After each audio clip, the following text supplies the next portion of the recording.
Hi guys, and good morning. So what you're going to be noticing is that my voice is not going to be sounding as good. The reason is because my friend's son decided to lose my microphone transmitter. So I'll be using my phone's microphone. It's going to be very bad, but what I'm going to be doing is during the post edit, I'll be using a bigger mic to speak with you guys so that it will make sense. Initially, I didn't even plan to make this video. In fact, as you can see from here, I've already started working on the engine. I've installed the gallery gasket. A new gallery gasket has been installed. I've fixed the timing, just fixed the old timing component. This was the old water pump, and let me show you what was wrong with it. If you look here, you can see on this teeth that the teeth, it has broken off. Some of the edges, everything inside of here has broken off. So this thing is causing the chain to seize. How it is doing that, I do not know, because before it was way difficult to turn this engine. So when I fix the gallery gasket and then set the timing, the engine turns easily. Now the other thing is, if you compare this one, you can see how broken it is, to this new water pump I just got. You can see that there is nothing like breakage here. It is perfectly sitting flush. So all of this, because this was not happening before, this was perfectly fine. All this happened because of this gallery gasket that broke. And if from here you can see, this is not a paper gasket, this is a metal gasket. Now that has been done, we should be able to have good lubrication, and if we're having good lubrication, this should not repeat itself anytime soon. So I believe that this engine should be able to do over 100,000 miles if it is being taken care of properly. It should not give any problem from now on. Now the next thing we are going to be doing is, now we're going to be trying to finish the engine, and Abba has been helping me since yesterday. As you can see on my phone battery, as you can see, it's washing the valve cover. And then, so what we're going to be doing now is we're going to be putting the engine together. So I'm not going to be doing many of the talk, but during post-production I'll be explaining the things I'm doing while I'm doing them. So now I need money now to buy another microphone. If you got touch you have to buy me a microphone, go ahead. I would really appreciate it.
Hi guys, so let me give you an update on what has been going on.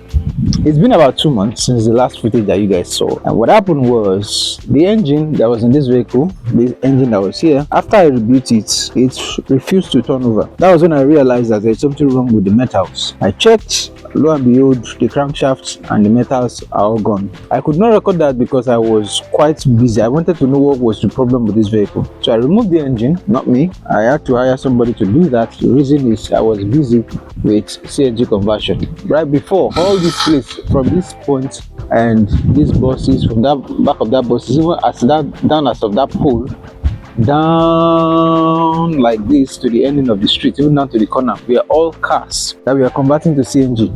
So for the past 2 weeks now, we've been flooded with a lot of CNG conversion that is just beyond what we plan for. So we are almost out of our CNG kit. As of the time some of you may be watching this, we only have about only V6 and V8 CNG kit left. All our 4-plug CNG kits might have run out.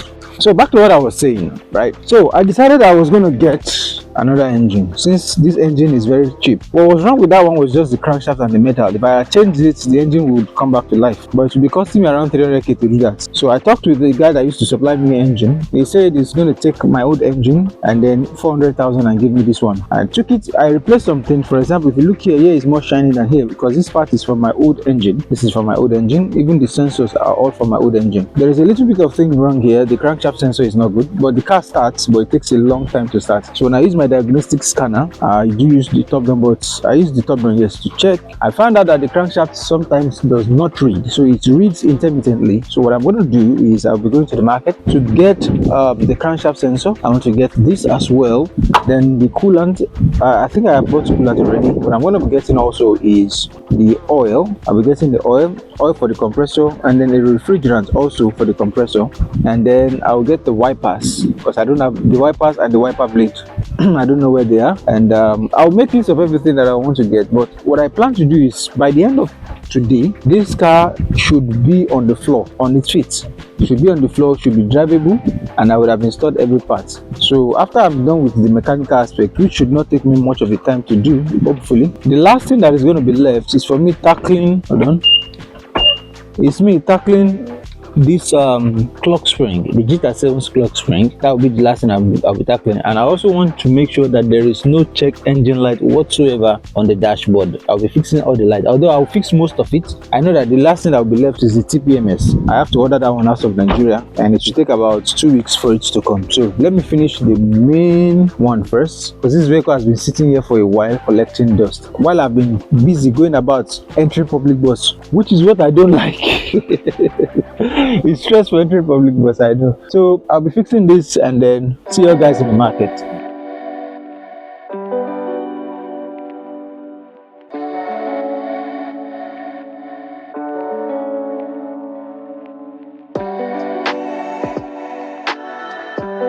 Alright, so I'm back from the market and I've got a lot of things. It's about time I start putting everything back together, and then let's begin.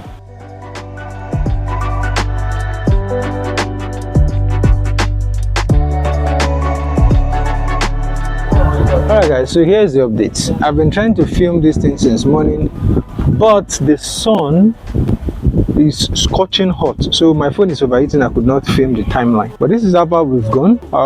We have lights installed, we have basically almost everything installed. What we're going to be doing is I'm going to be completing this vehicle. I'll change the oil, change the bushing that controls the sway bar. That's the sway bar that connects the two linkages together, and then put everything back in order. So when I'm done with that, I'm going to tell you guys an update what we are going to be doing to the G37, because we later discovered something else, and I think that one has to do with when the engine that they brought, the flywheel, there's a problem with the flywheel, so we have to adapt, which is also known as the flex plate. So remove the gearbox on Monday, remove the flex plate and change it to the one that comes with the engine, and then put everything back, and that should fix our problem. Let me begin.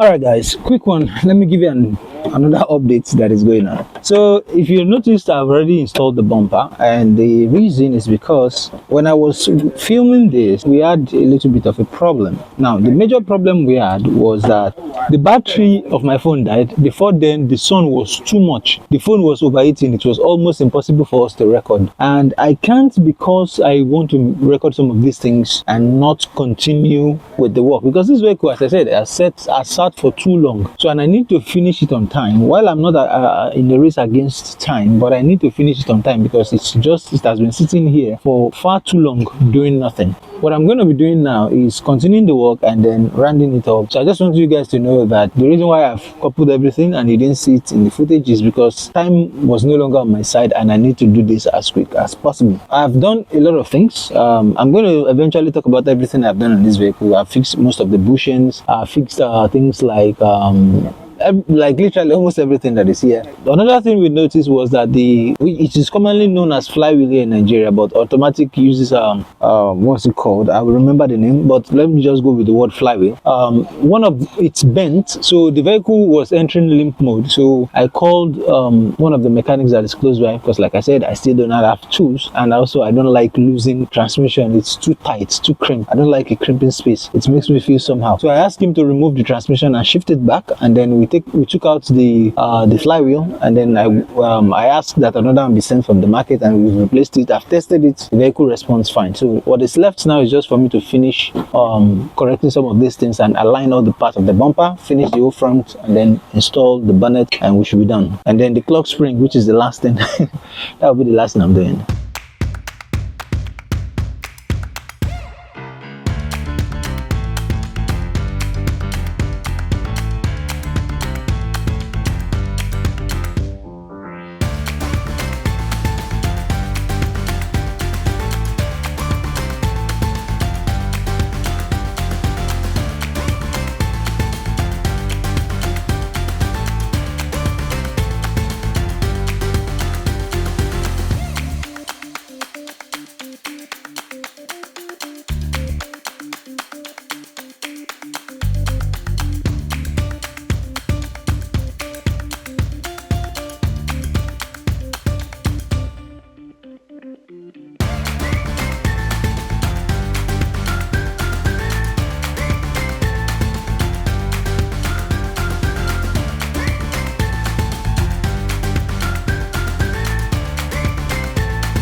Hi guys, so it's about 2 days later, and let me give you guys a rundown. We are gradually approaching the end of this build. I think this video is going to be the last of this build, so I'm going to tell you exactly what is going on and what I'm about to do. I took this car to car wash yesterday and I had them to wash it, but they did not wash it clean. I mean, look at this. Look at this. I can clean this with my hand. I paid about 8k to wash this vehicle, and look at what they wash. Still very dirty. I'm going to be washing this one by myself. I don't even see the point of washing it if they are not going to wash it well. Now, secondly, everything is working fine so far, but the problem we're having right now is from here. Let me show you. This is the last thing I want to fix on this vehicle. If I start the car, the engine is running, right? The car is running right now. Now look at what happens if I press this button. See, the volume control is not working. None of this button is working. Nothing is working here.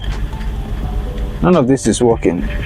See, none of it is working. Even the on is no longer working. And if you remember from the very first video I did, this horn was working and all these buttons were working.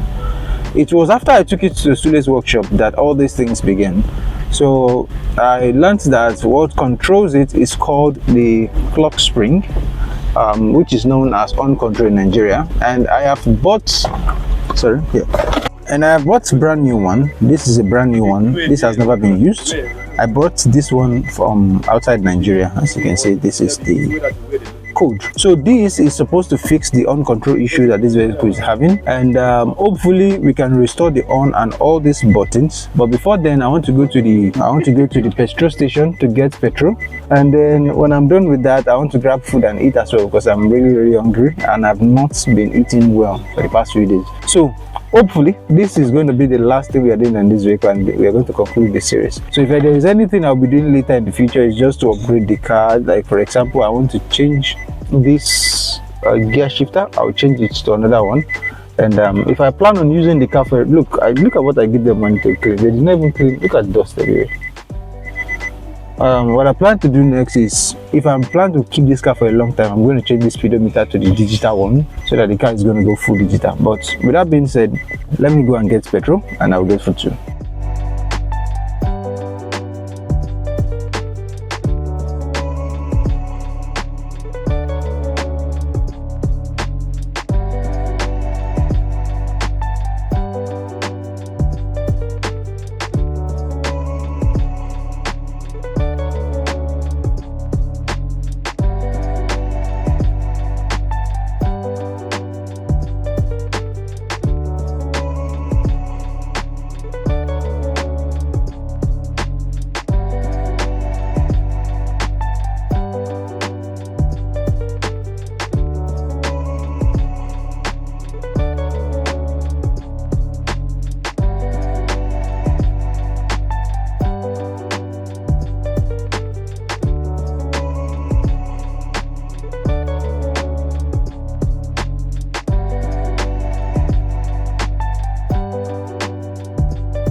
Alright guys, so here is the update with the vehicle, and this is how far we've gotten. Now at this point, there is good news and there is bad news. Particularly left to me, this particular video, I wanted it to be the last video about this vehicle, but